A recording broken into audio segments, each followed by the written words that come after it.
designer says it all. He's lost control, and he's clinging to the nearest skirt in sight. In fear, he's lost control, and he's telling mama business while he's lost control again. Yeah, he's telling her all means and lies because he's lost control. He's lost control again. He's lost control. He's lost control again. He's lost control.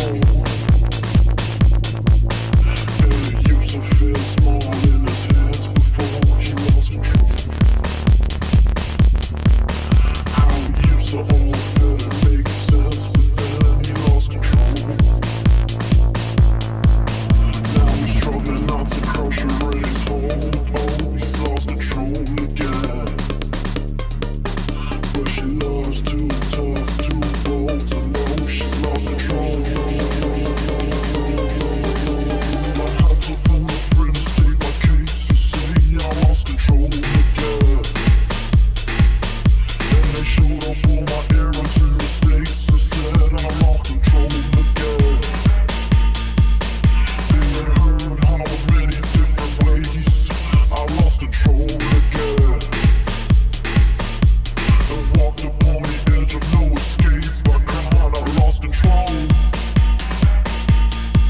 He lost control again. He lost control. He lost control again. He lost control.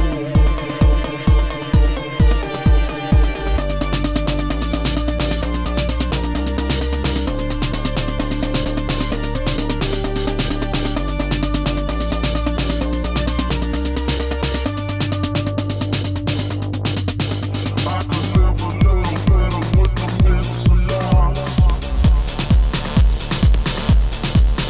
When the darkness broke in, I broke down and cried. I could live a little better in a ride and lie. When a change is born, when an urge is born to lose control, to lose control. We lose control, to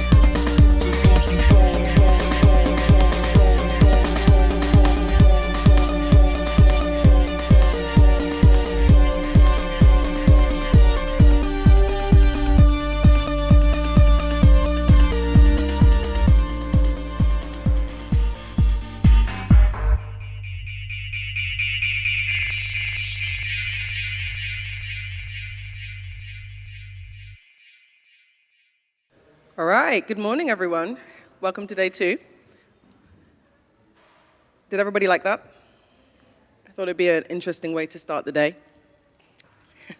So my name is Onika, and I am going to talk in this session about 2 things, about design as a dance between art and strategy, and then about future thinking as a form of choreography.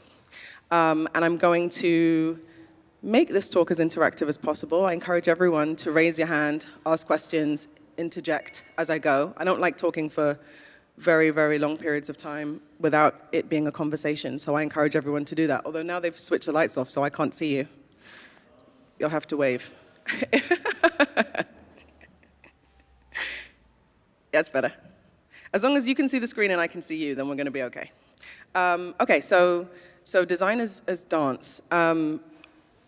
I feel, I'm actually remembering Daniel's talk from yesterday where he said, why am I qualified to give this talk? Why am I qualified to give this talk? It's not because I'm a designer, and it's not because I'm an artist, it's because I'm a strategist. So I'm actually the most, I'd say, nerdy person in the triangle when it comes to design. And I'm an innovation strategist. So most of the time when I'm working on a project, it's to prepare for something or to build something for an event that hasn't even happened yet. And that can be quite stressful depending on who the client is and how much money is on the table.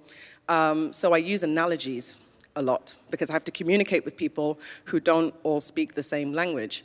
And strategists love to use analogies. This also came up yesterday. I think Virgil talked about analogies in the fashion world. So strategists use analogies because they're basically fun ways of describing boring things.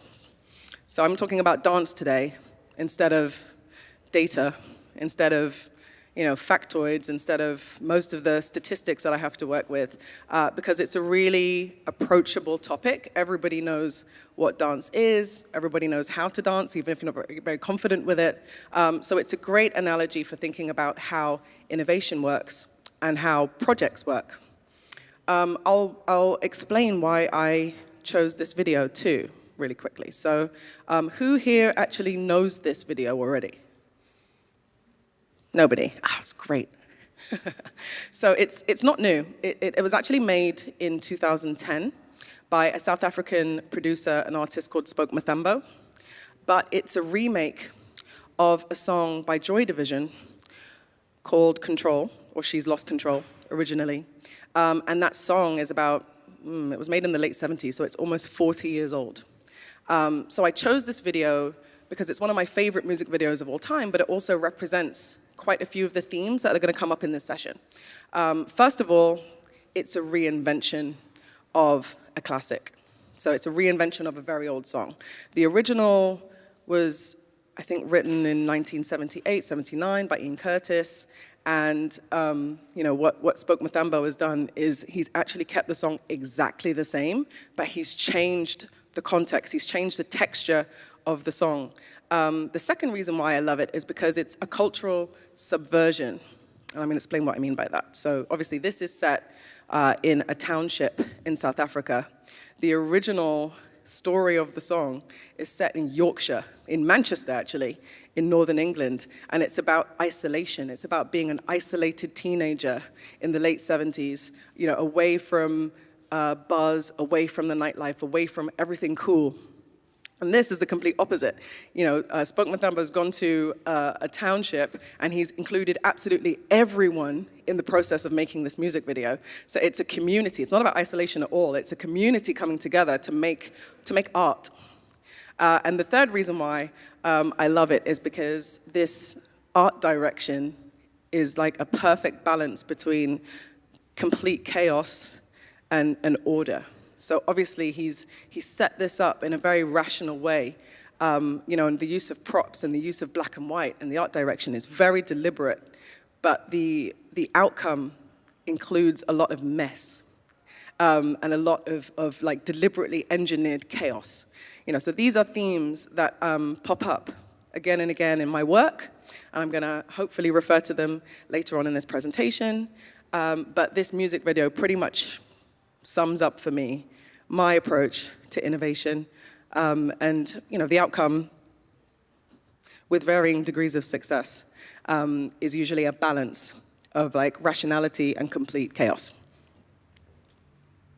All right, 3 words: planning, future, design. It took me 20 years to condense what I do into 3 words.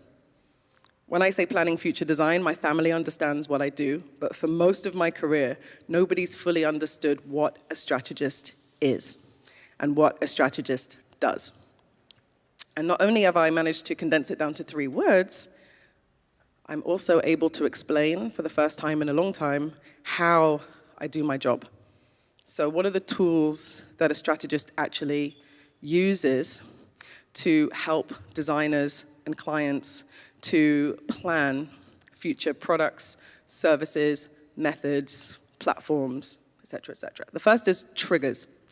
I'm also a word geek, which is why all 3 words start with TR. But realistically, triggers are how innovation projects get started. And they can be internal. I realize that's already jargon. I'm trying to avoid jargon today, but they can be internal or external. Internal is when something happens inside a company.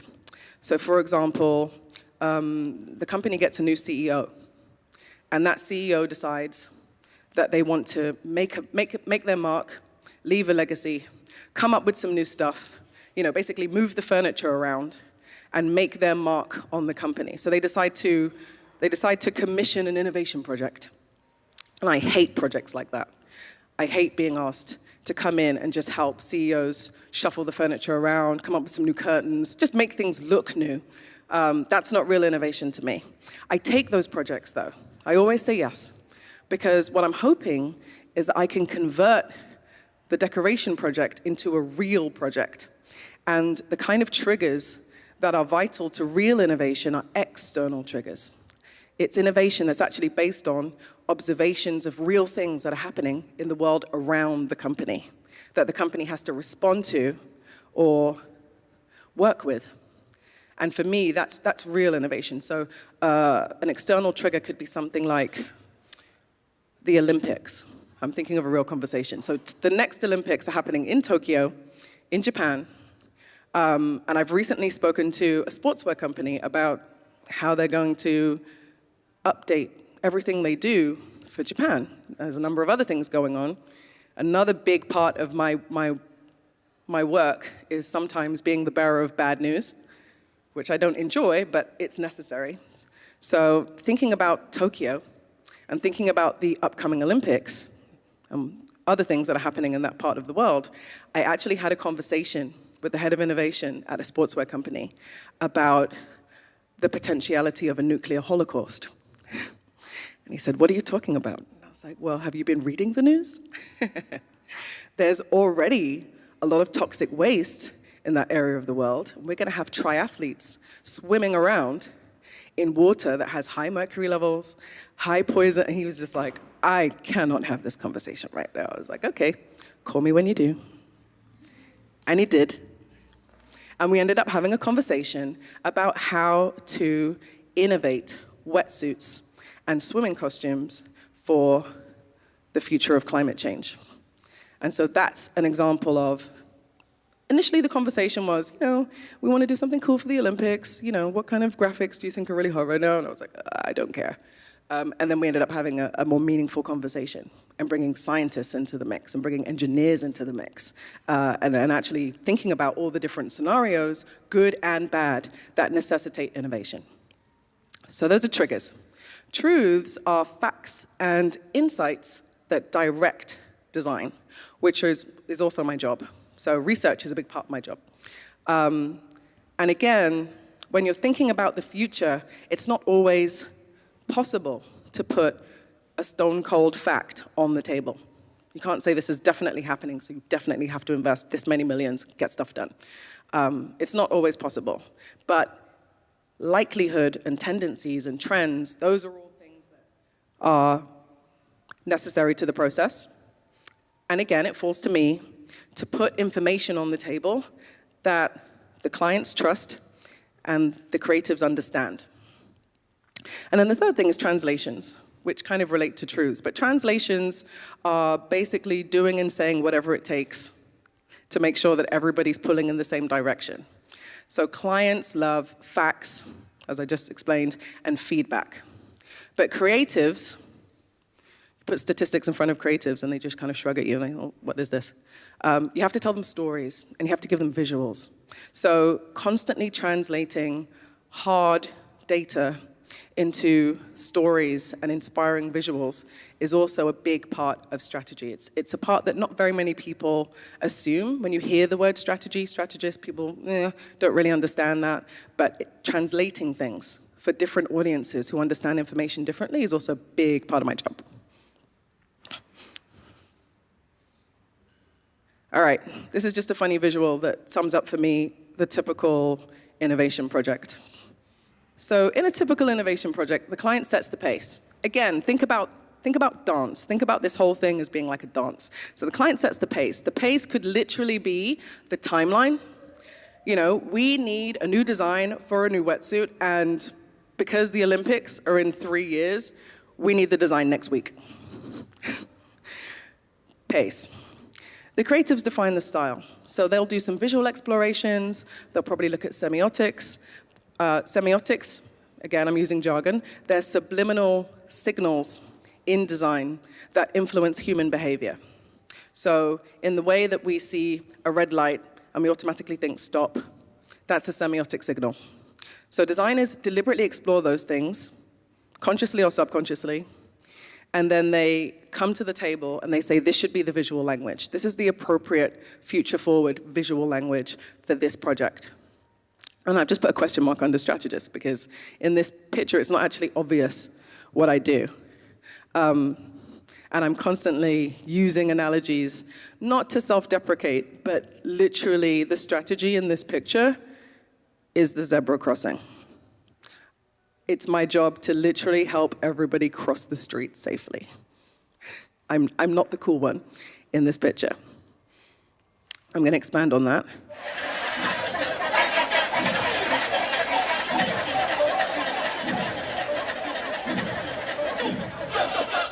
So this is a really funny ritualistic dance that I play for people often when I'm describing what I do. Because what I really love about this is everybody kind of understands what to do, and everybody's kind of looking at everybody else to understand what to do. And there's strategy all over this, but you can't see it, it's invisible. And the role of strategy in an innovation project is to keep things moving by any means necessary. So if the client doesn't understand what the creatives are doing and they're like, why am I paying for this? It's a strategist's job to sit down and say, this is the process, this is why it's effective, this is what you're going to get, this is what you're going to see, this is what you're paying for. And if the creatives say, this is really cool, but is it going to work? It's my job to say, let's look at the research, let's look at what consumers care about. You know, consumers basically like things that improve their lives and don't come with instructions. So if we can create something that do those two things, we're doing a good job, we're relevant, we're on track. And if a project is going well, I tend to have this in my mind's eye. If a project's going really well, this is what it looks like.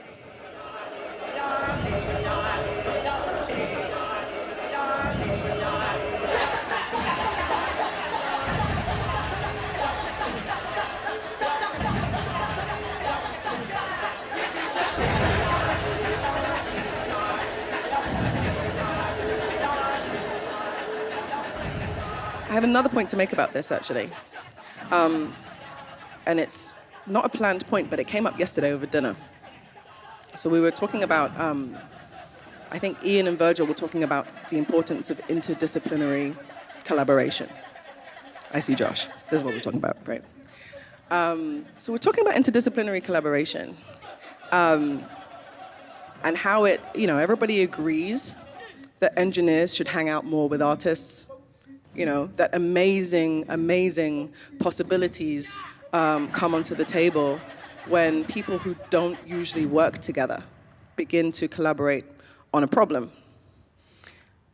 And this is something that I love to do. Like, the most essential part of creating the right conditions for innovation is to bring people together who would never usually work together and to bring different perspectives on a problem to the table. The thing is, though, you absolutely have to make sure that everybody is speaking the same language, because you've got the potential for an amazing innovation on one hand, but you've also got the potential for a complete disaster if people don't understand each other and don't respect each other and can't work together. So that's another reason why it's important to have somebody in the room who doesn't actually have any skin in the game from an ego perspective, who's literally only there to choreograph, to help people work together.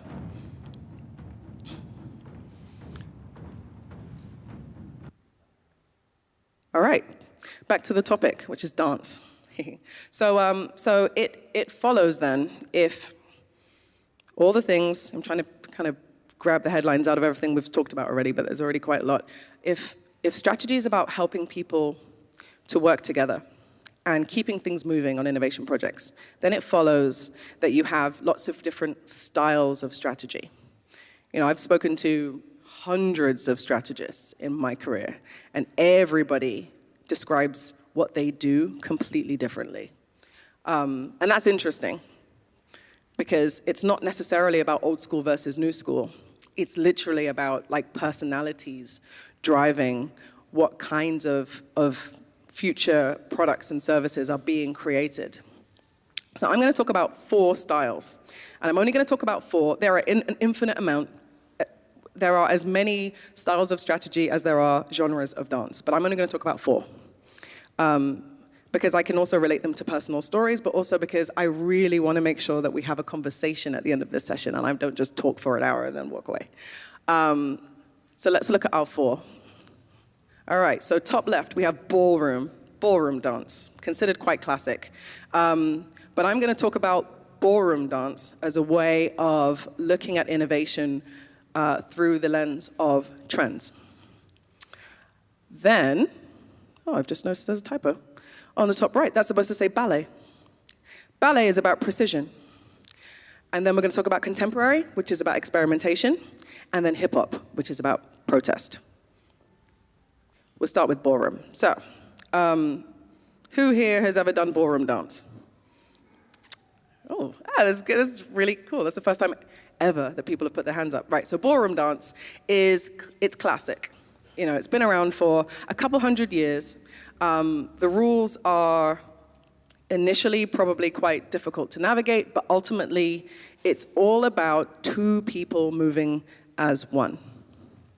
And the reason why I relate it to trends and the approach to innovation is being very much driven by trends is because within the realm of ballroom, there's the foxtrot, there's the cha-cha, there's samba, there's like all these different styles of dance. And what used to happen when this was the most popular form of dance is everybody would learn the steps. Everybody would hear about it, go home, learn the steps, and then show up on the dance floor and prove to the whole world that they knew the steps. And the aim of the game was to actually all be doing the same thing at the same time.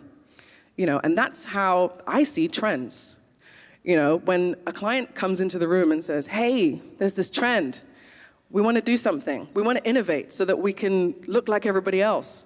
That's not necessarily a bad thing. If they're really, really far behind and they just want to they just want to contemporize and join the herd, that's fine. That's also innovation. But I liken it to ballroom because the aim of the game is to stay in step. Stay in step with your peers, which might be your competitors. Stay in step with the music, which is like culture. Stay in step with your partner, which is basically the relationship between creatives and clients.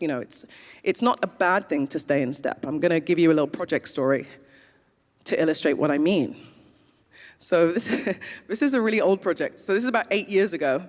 8 years ago, I was lucky enough to be on the team in Brussels with Levi's when they decided that they wanted to sell 200 euro jeans. And literally that's what they said. We want to sell jeans that cost 200 euros. And everyone immediately kind of shook their head. Like at that point, Levi's was like a huge brand, but a mainstream brand. Teenagers were buying Levi's for like 45 euros. Levi's was everywhere, bargain bucket basement places, like all over the US. They'd become a very, very successful mainstream denim brand. But they began to see other brands coming in, like Seven, like Citizens of Humanity. All these like gourmet jean brands started coming up, and people were like, great, here's 200 euros, and they're like, we want some of that. And I spoke to my team quietly in the corner, and then we came back to the table and said, no, you're Levi's. You're not supposed to be making 200 euro jeans. Stay in your lane. That's not what you do. And they came back and they said, but we have all this money. Help us. And then the head of the team, which wasn't me, said, oh, okay, fine. Let's figure this out. How can we make it okay for Levi's? And the picture on the left is basically the soul of Levi's. It's very important to not look at the products of a brand, to look at the soul of a brand. Where does the brand come from? And Levi's is a 200-year-old, extremely masculine denim brand from San Francisco. They were established to basically clothe railway workers on the west coast of the US, who are covered in dirt from head to toe, and they are a cowboy brand. That's what they want. But the people who are buying 200 euro jeans are 30-year-old, extremely sophisticated women in Paris and London, and Berlin, and they wanted those women to buy Levi's. And I was just like, how are we going to do this? So long story short, we gave them a photo. And the photo, I want to kind of keep this presentation short, which is why I didn't put the strategy in the presentation. But the strategy was essentially a photo. And the photo was of Francis Ford Coppola and Sofia Coppola, both film directors, both completely anal about how they work, which is kind of an analogy for the way Levi's makes jeans. But their outputs could not be more different. If you contrast Apocalypse Now with Lost in Translation, two completely different films, but they come from the same kind of instinctive drive. Both these people, they're related to each other, they're both film directors, but they make completely different stuff. So the output of that project was the Made and Crafted collection, which came out in 2010. But that was a really, I'm hoping, clear example of a brand coming in and saying, we want this trend. We want to do this. We want to stay in step with everybody. And even when it was incredibly unlikely, we found a way to make it work. And as far as I know, Made and Crafted still exists and is doing rather well. And the jeans do cost 200 euros. It's amazing.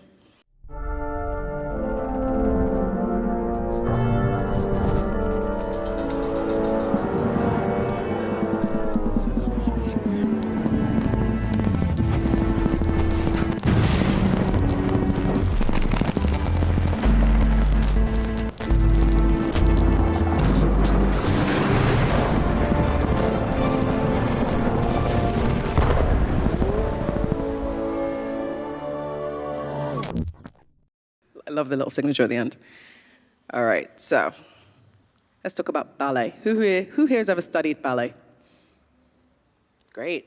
This is actually making me nervous that people here know the genres that I'm talking about. But yeah, ballet is probably the most difficult genre of dance. I hope there aren't other dancers in the audience that are like, no, this is the other one.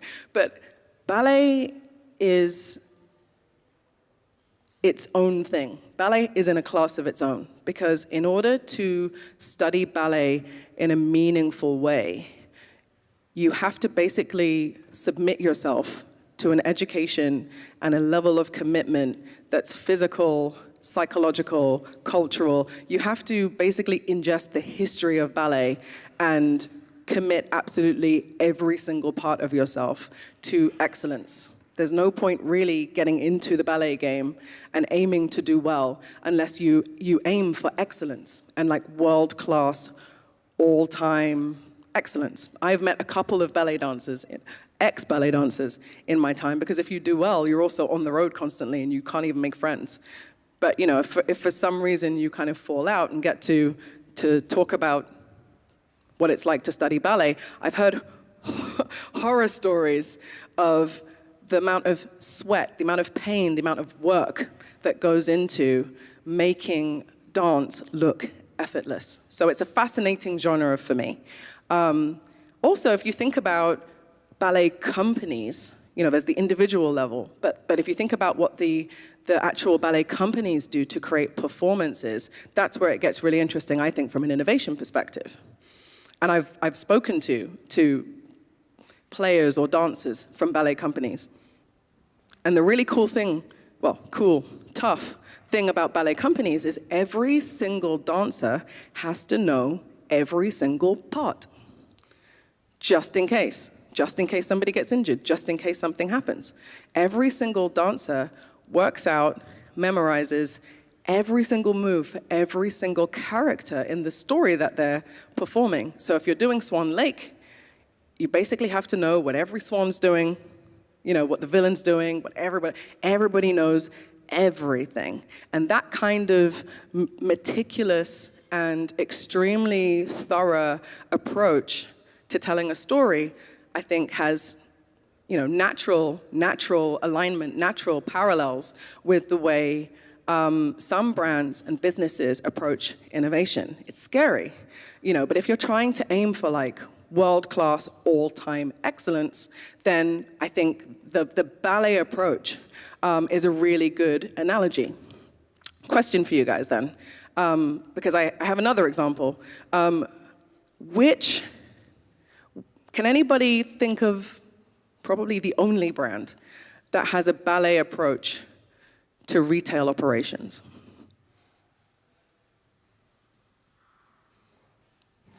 No?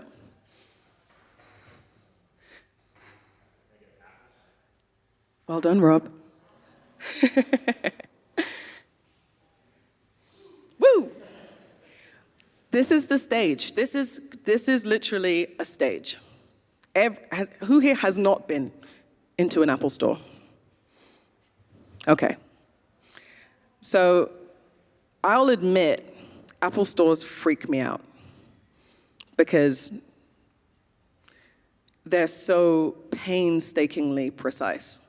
Painstaking. You know, it's also no accident that every single Apple store has also been designed using the blueprint of a church. So you come in, there are ushers that usher you to a side pew. You commune with the product by yourself, pretty much like praying. If you mess up, you have to go to the Genius Bar and plead for forgiveness. And if you get forgiveness, you either get a new device or you don't have to pay like 1,000 euros to get a new device. All of these are reasons why, you know, the first time I walked into an Apple store, I was like, ugh, why do I not feel comfortable here? All of it, of course, is deliberate and impressive. You know, much like a ballet company, everybody knows everything. The staff are primed for every eventuality. You rarely, never say never, but you rarely see a staff member have a meltdown on the shop floor. You rarely see a staff member arguing. You rarely see a staff member, you know, hurt or moaning about their private life. You know, they make sure that the store experience is also a product because they're telling a story. They're telling a story about simple, intuitive design, and the production of that story is absolutely meticulous. Next genre. Oh, contemporary. I looked at lots of videos of contemporary dance. They were all just really bizarre, so I didn't actually put a video in. I've just got a still. Who here has ever done contemporary dance? Yay. So the thing about contemporary dance is it's the least strategic genre of dancing, which is why I like it. I like it in theory. I've never done it, but I like it in theory. So contemporary dance it represents experimentation, which is also vital to innovation. It's based on, you know, various principles. Various really cool people have basically created different methods of doing it, but ultimately, it's about instinct. It's about being driven by instinct, being completely responsive in the present moment to your surroundings. You know, it's hypersensory. You can see everybody's kind of in their own zone, doing their own thing, and the effect looks completely bizarre, but kind of cool. So let me see how I can relate that to strategy. Let's see. Oh yeah. Who here knows what this is? Is this going to be a surprise? Okay, awesome. All right. So as I mentioned earlier, research is a really huge part of my job, and yeah. Does anybody here work in market research? Yes. I hate market research. I hate market research. I come from market research. Most strategists and planners start out as basically the runners for advertising agencies. You know, when an advertising agency wants to create a new communication, they say, oh, what kind of language should we use? What do consumers care about? And you have to basically go out and interview some people. You know, and you come back with your verbatims and your quotes, and they say, thanks, and they just stick it straight into the communication. That's a terrible way, by the way, of creating new communications. Nobody should be doing that anymore. There's lots of people who do, but they shouldn't. So research is something that I think is extremely ripe for innovation. We need new processes, we need new methods, and several times in my career, I've been asked to come up with a very unorthodox way of gathering insights. And whenever that happens, I always try to think of an art process, an art practice that might help. Because artists pretty much are engineers of engagement. They know how to create an experience that the public is going to want to engage with. That's their purpose. Even if they don't say that, that's ultimately what they're trying to do. They're trying to grab people's attention, and that's really valuable. They're trying to grab people's attention and understand things about them in a subconscious way. So this is one of my favorite art installations of all time. It is The Obliteration Room by Yayoi Kusama. And Yayoi Kusama is an 80-year-old or 80-something-year-old Japanese lady who's obsessed with dots. So I'm sure everyone here has seen something by her. So she did this really, really awesome experiment where she gave, oh man, how many? She gave like 5,000 kids one colored dot and told them that they could put the dot anywhere in the room. And then she let it run for, I think, about 6 weeks. So this is how it started. This little kid with a dot. And then kind of got more interesting after a couple days. But, you know, looking at this room, it's still a white room. It's a white room with some dots in it. And I included this process shot because this is where I feel a lot of research and trend companies are right now. When you ask them to answer a question, they basically just call their mates and they get a few answers and they call it a representative sample. You know, like these people are hipsters in Shoreditch, therefore they're influencers, therefore we only need to talk to 10 of them. I hate that. But this is what happens all the time. What eventually happens, though, if you let a research experiment run for long enough, is you get this beautiful, overwhelming mess. And this is the kind of research report that we should be producing, in my humble opinion, because it actually reflects real life. Real life is messy. Insights do not show up like golden nuggets for you to just pick up and bring back to the client. You have to work for them. You have to actually keep looking for them. So this is a mess. I think it's more than 5,000 dots. I don't know how many kids were involved in this, but look at this. Obviously, it's overwhelming, it's messy, it's just disgusting. Designers, most of the designers I've ever worked with would hate this. But there's strategy in here, because if I told you that every 3-year-old was given a blue dot, and every 4-year-old was given an orange dot, and kids who have 2 parents in their home were given a ladder, and kids who have never been ill their entire lives have a yellow dot. Like, if you actually plug variables into this and engineer it in a way that there are, rules, there are principles, but ultimately the outcome isn't obvious from the get-go, then this becomes a really cool report. And you can actually look for patterns. You can look for behavior patterns, and you can look, at the floor and the ceiling and the walls, and you can kind of cut it up in a way that makes sense and answers lots and lots of questions for designers. And my chief bugaboo, my main issue with the research industry right now is that, this room can easily be translated into a written report. Somebody could go in there for a week, take close-ups, analyze where the dots are, and then write the headlines. But ultimately, you start with the visual, and then you translate back. And what's happening right now is people are doing written reports and then just trying to bring them to life with pretty images. And that's the wrong way of doing it. You can't really turn analysis into visuals, but you can start with a visual and kind of put the whole thing on its head. Yeah, it's basically two sides of the same coin. But if you start with visuals, I think you have way more opportunities afterwards. We haven't had any questions so far. And I'm almost done. Does anybody have any questions? Nope? All right. Final genre, here we go.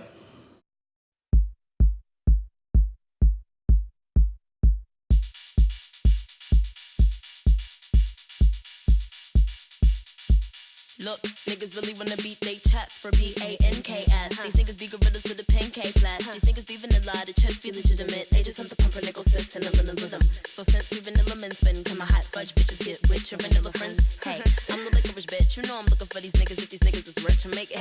rocker. Do you jiggle your dick when your bitch pop singing on the licorice hit? You know. Can I catch your eye, sir? Can I be what you like? Yeah, I could be the right girl. Tell me if you like your lady in my color. Can I be your type? Yeah, I could be the right girl. Tell me if you like your lady in my color. Can I be your type? Yeah, I can set you right. Whoa, how are you tonight, sir? I'm living my life. Oh, hope you feel alright. Yeah. Hey, I'm the licorice bitch. You know I'm looking for these niggas. If these niggas is rich, you got confetti colors in the blue eye too high. You wanna get the number, tell you 212 blind. Maybe we can slumber, we can whoa. You don't do yay, but if you want to, fine. My fantasy could get that pitch black, cause it's gonna erupt if you slip in betwixt that black snatch. You like Kazak or Black Cat, emanating when you miss that mustache at. I bet you been extra gas. Don't you really wanna touch up on the last that? Don't you really wanna take up on the kiss that today? Cause the kiss ass your shade. You wanna cut with your bitch after 8. But I gotta dip, I gotta get that the cake. Let us get back to me. So hip hop dance. Who has ever done hip hop dance? It's only you. All right, so hip hop dance. So hip hop dance obviously is the relatively newest genre of the four that I've put into this presentation. It's interesting. Sorry, I can see a waving hand back there. Is that for me? No? Okay. Yeah, so because it's the newest, I think I mentioned earlier today, the new stuff, the emergent stuff is the most difficult to talk about. And hip-hop dance is relatively new. I mean, we know breakdancing from the 80s, that's always been there. But this guy, Lil Buck, he's only been around for like 5 or 6 years. And what's really interesting is that he's now partnering with ballet companies, because what he does is very similar to ballet in style. And that represents, or at least triggers, lots and lots and lots of different thoughts for me and for many people in the innovation industry, because the origins of hip-hop as a music genre and as a dance genre is protest, very much in disrupting the status quo and coming up with something that's deliberately aggressive and deliberately different to what's gone on before. Hip-hop originally came up as a protest to disco. Disco, very glamorous, very slick, very happy. Hip-hop was initially very, very gritty, very hard-hitting. Here's a dose of what's actually happening to people who are, poor and people who are not put on television. And then what's naturally, or maybe unnaturally, happened over the next 35 years from the beginning is it's become pretty much the biggest genre of music and the most popular genre of dance, of all time. It has matured, it has gone mainstream, and it's developed, like guys like this taking that dance form and ironically looping it back to ballet, which is very classic, but constantly evolving both ballet and hip hop to create new things. That's kind of the essence, that's the spirit that is also very, it's vital to design and it's vital to innovation, but it's difficult to analyze. I'll be honest, I struggled to find an example of design as protest, and then I actually went shopping one day and saw this. I was like, yeah. Anybody here know what the object on the right is? It's a shoe, exactly. And I love it because, when you're holding it, it's obvious. Well, sometimes it's even not obvious when you're holding it that it's a shoe. But when you blow it up like this, it could be a building, it could be an artwork, it could be a sculpture, it could be anything. And Zaha Hadid is one of my favorite, creators of all time. And literally, I went out shoe shopping. I was trying to finish this presentation. I was like, damn, how am I going to get an example of design protest? And then I saw this shoe and was like, yes, this is it. So the essence of hip-hop dance is this idea of stretching beyond expectation, which is what Lil Buck is doing right there. He is at full stretch. And he is in the middle of doing something else that is awesome. But if you basically freeze frame what he's doing, it looks impossible. And that is a position that I think many teams find themselves in at the beginning of a project. Here's my kind of, my preachy point, apart from the research rant. This is like a preachy point. Whenever you're given a brief or a request that feels really big, really potentially awesome and disruptive, the tendency that I've observed is to go back to something else awesome that you did and just try to repeat that. And needless to say, we shouldn't do that. If you're working in an agency or if you have your own company and somebody puts an opportunity on the table that you've never done before, that you've never tried before, of course, your instinct is to say, well, I was chosen because I did this other thing that was awesome. That's why I'm special. That's probably why they want to work with me. I should do that again. And I'm here to say you should never do that. You should never do that. You've been chosen because of how you think rather than what you've made. So if you take that as like the only thing you remember from this talk, I hope that will be it. Like, whenever you're given something that's maybe feels a little bit conventional even, try to convert it. Try to put more information on the table and push it to a newer place.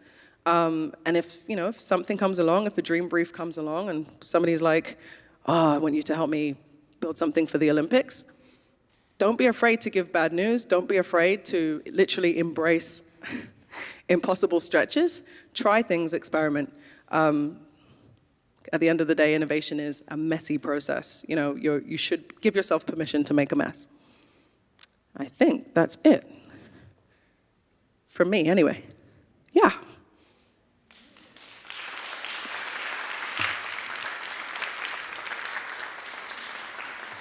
Thank you.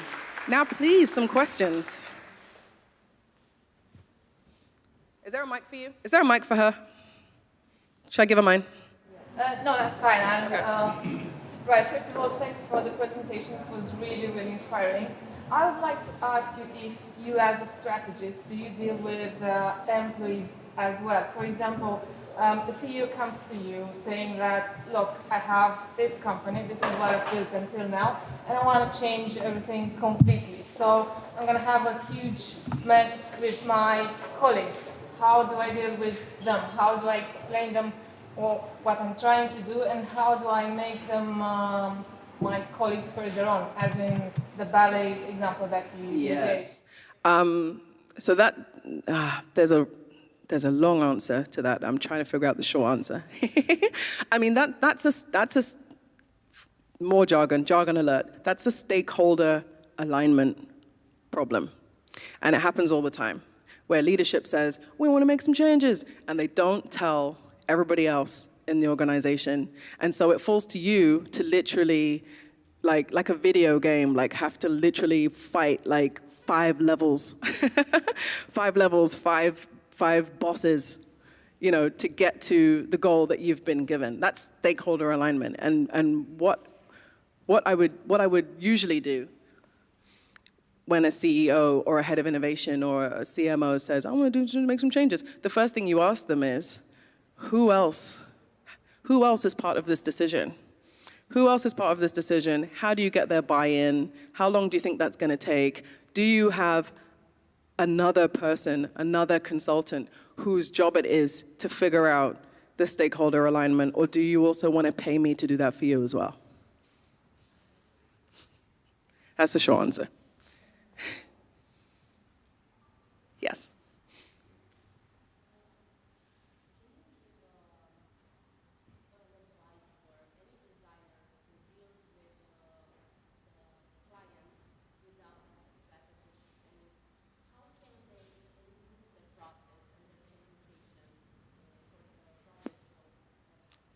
I'm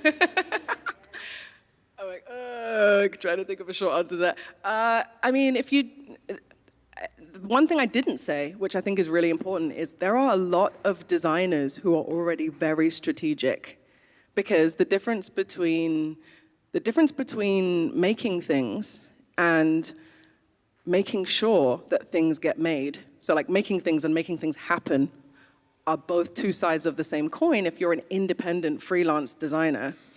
And this is something that, I don't see being taught enough in design school or art school. The business end of it, which really is just the communication side of it, is equally tough. It requires just as much. I think that, again, this is a much longer conversation, but ultimately, the thing that you're making, if you think about needing to make sure that it will actually live, that it will actually be launched, there's like a series of questions that you always have to ask up front. The first is, I would say, the money question. Are you paying, do you want to pay for my time? Do you want to pay until it's launched? Like, what do you want? What's the finished result? Is it a design? Is it a prototype? Is it a launch? That's the first thing. The second thing is, who are you actually dealing with? Usually the person you're talking to go to the previous question, usually the person you're talking to has about 15 people behind them that also have to make the decision. If you have to talk to those people, you should get paid to talk to those people.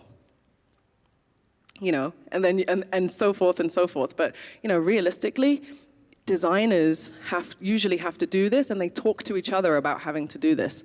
There's a really great guy whose name I've completely lost. Maybe somebody can remember. I'm going to use an expletive. He's the fuck you pay me guy. Has anybody ever seen that guy, the video of that guy? Yeah. He's a lawyer. He's like this really funny, grouchy, old, like Jewish American man lawyer. And he has this really famous rant because he's a lawyer for creative people. He's a lawyer for designers. So he usually only gets called when like the shit's hit the fan and somebody hasn't been paid for like a year. And he has this amazing rant. If you literally Google fuck you pay me, everything I've just said is like basically condensed into a rant by this guy. That's actually the short answer to this question. Google the fuck you pay me guy. Any more? Oh, yep.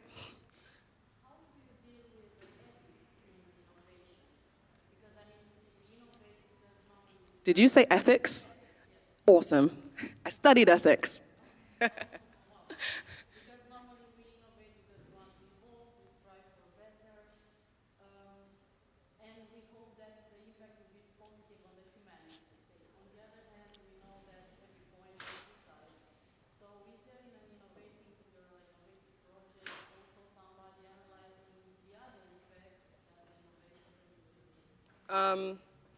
Short answer is no.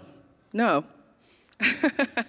No. I had a recent conversation about this, actually. I was talking to some public sector people. I live in Berlin.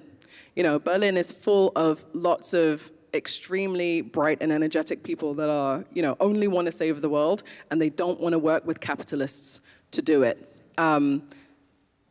To a certain extent, they've been successful, but ultimately, if you want to, a big part of my work, and I actually say this on my website, is I like to reverse unsustainable systems. That's how I put ethics into what I do. Innovation isn't just about making shiny new things, it's also reversing fucked up things. Bringing more balance into conversations, making sure that if you're creating something new or building something new, you're not increasing the bad stuff. You're either keeping it in place, holding it at bay, or hopefully reversing bad practices, bad systems. Realistically, though, if you're working in a corporation or a company that's for profit, that's a capitalist system. So the very, very first goal of that system is profit. Ultimately, what tends to happen is most companies have a CSR, corporate social responsibility program or person, and it's all about trying to align the profit plan with the CSR plan. And just being brave enough to actually say it out loud. Like, are you going to make this part of your CSR program? Are you going to actually do something that's good? Are we contributing to a bad pattern here, or are we trying to reverse? Like, being brave enough to actually ask those questions, and also putting your own principles on the table and saying, this is what I do and this is what I don't do. It's difficult, It's not always straightforward. But I am a very strong believer that if you say these things out loud, even if everybody tells you to shh, we don't want to talk about it, you've pricked their conscience. It's going to be something that's, that's put on the table. And there are a lot of companies that are already making much bigger strides towards doing the right thing. I have worked with Adidas a couple of times because I live in Germany and you know, they're big there. And one thing that they've done, I think that's been remarkable, is they've overhauled their supply chain, and they're actually replacing SKUs, they're replacing products that are already quite successful with substitutes that are made from plastic that's been taken out of the oceans. So it's a partnership with a company called Ballet. And when I saw it, and I saw this like really fancy TED talk about it, my initial thought was, what are you really doing? And I scrutinized them. I actually wrote to my client and said, is this real? How deep does it go? And the good news is they actually overhauled their supply chain to be able to do this. That's a really huge deal. They've changed their factories. They've changed the machines that they use to make sneakers and to make swimming costumes. So when you sow the seed, sometimes it takes years for people to care enough, but it's always worth doing. Anything else? Yes.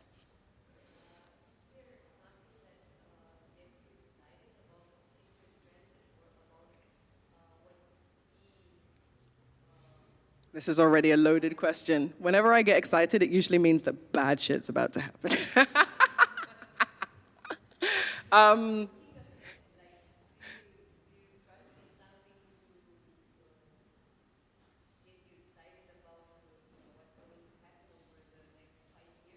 Yeah. Again, this could be a really long conversation. I think one thing that was initially quite difficult to embrace, being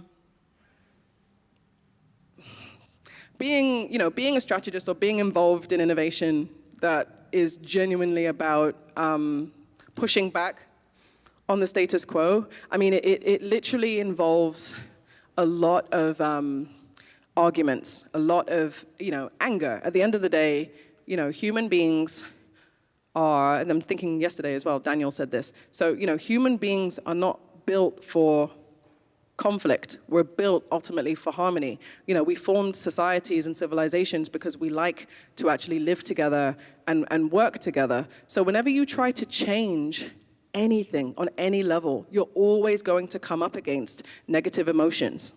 There's always going to be somebody that says, no, I really like the way things are, or no, we've always done it like this. Like, don't mess things up. We don't like mess. We don't like change. And once you embrace that that's actually the nature of innovation is upsetting people for a higher purpose. That's pretty much what it's like on the ground. It's very stressful. But once you embrace that, then when bad things start to happen, it actually becomes really exciting. So right now, I'm trying not to go into the long version of this answer, but there's a lot of systems that are like openly, clearly not working. Political systems, manufacturing systems, communication systems, social media systems. There's lots of systems right now that are showing all their glitches. And this is a dream for innovation people and for strategists. Every single time there's some kind of glitch or collapse or controversy, that's, this sounds actually perverse, but like strategists, like they rub their hands in glee, they say, great, people need consultants, this is great. And then you hopefully you swoop in and you offer partnership to fix things. So there's a lot that I'm excited about right now. I think the next 5 years, social justice, climate justice, fixing imbalances in communities, not just in developing countries, but developed countries actually have the biggest problems right now. There's a lot to get excited about as an innovation strategist. Sorry, this is more like a personal question. You said at the very beginning that you as strategists try to make things that are boring to look interesting and to bring them somehow to like make them vivid, whatever. But that's definitely not a project that gets you as a person really deep into. Maybe it does not attract you that much. What is the kind of project that you'll be, let's say, 100% involved into because you believe that much into that idea and maybe the money doesn't count that much as for a different project? So you're asking what kind of project would I be excited enough to do for free? Yeah, maybe not for free, but basically what gets you deep into the problem so that you actually lead with that project and all your soul is there. If there is something. Yeah, I mean, there's loads. I mean, again, that's a personal question, so I could basically just tell you everything I'm doing like afterwards. But yeah, I mean, I moved to Berlin because I like to work with artists, and I moved to Berlin because I wanted to work in a more experimental way, and I wanted to bring artists into the innovation process.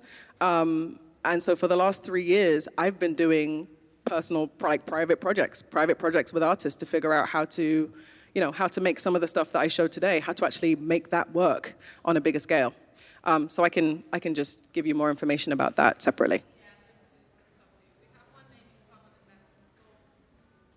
Brilliant, okay.